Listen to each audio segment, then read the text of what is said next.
আসসালামু আলাইকুম ওয়া রাহমাতুল্লাহি ওয়া বারাকাতুহু। ওয়াসসালাতু ওয়াসসালামু আলা রাসূলিল্লাহ সাল্লাল্লাহু আলাইহি ওয়াসাল্লাম।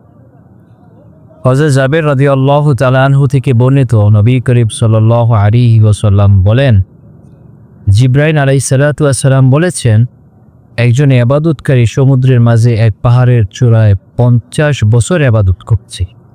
অতঃপর সে তার রবের কাছে এই প্রার্থনা করেছে, তিনি যেন তাকে সিজদারত অবস্থায় দুনিয়া থেকে তুলে নেয়। জিবরাইল আলাইহিস সালাম বলেন, আমরা দুনিয়াতে গমনকালের সময় তার পাশ দিয়েই অতিক্রম করতাম।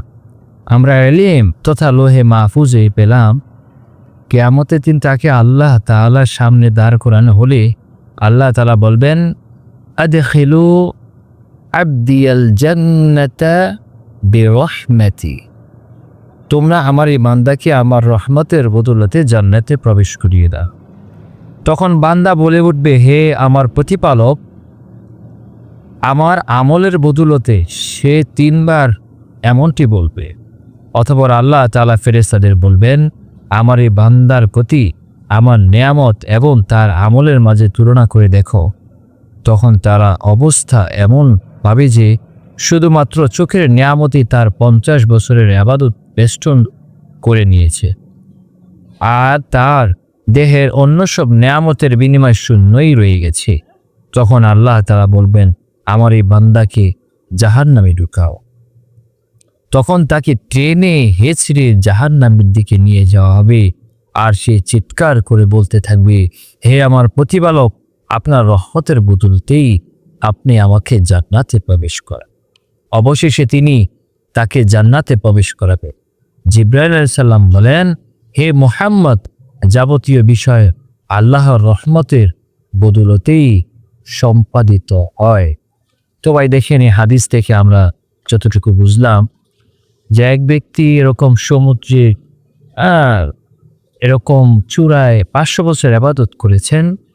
যখন নাকি আল্লাহ সুবহানাহু ওয়া তাআলা হাশরের ময়দানে তাকে উপস্থিত করলেন, তখন আল্লাহ তাআলা বললেন যে আল্লাহ তাআলার রহমত এবং দয়ার দ্বারা যেন ফেরেশতারা তাকে জান্নাতে প্রবেশ করান।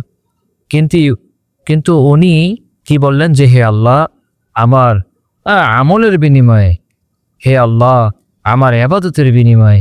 সে এই কথাটি 3 বার বলবে।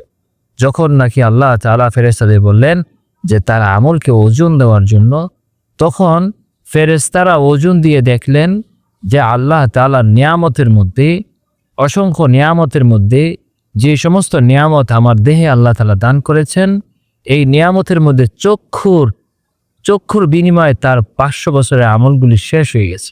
বাকি হাত, কান, মুখ, পা, আর কত নিয়ামত বাকি রয়ে গেছে। এর জন্য ভাই, আমরা যারা নাকি এরকম 10 বছর, 20 বছর, 30 বছর ইবাদত করতেছি, আসলে আল্লাহ তাআলার নিয়ামতের কাছে এই আমল কিছুই নয়। এর জন্য বেশি বেশি আল্লাহ তাআলার রহমতের আশা করা, আর নিজের আমলগুলিকে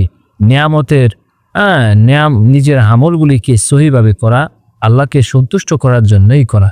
আল্লাহ তাআলা আমাদের সবাইকে বেশি বেশি আমল আল্লাহ তাআলার জন্যই করার মতো তৌফিক দান। আল্লাহুম্মা আমিন। আসসালামু আলাইকুম ওয়া রাহমাতুল্লাহি ওয়া বারাকাতুহু।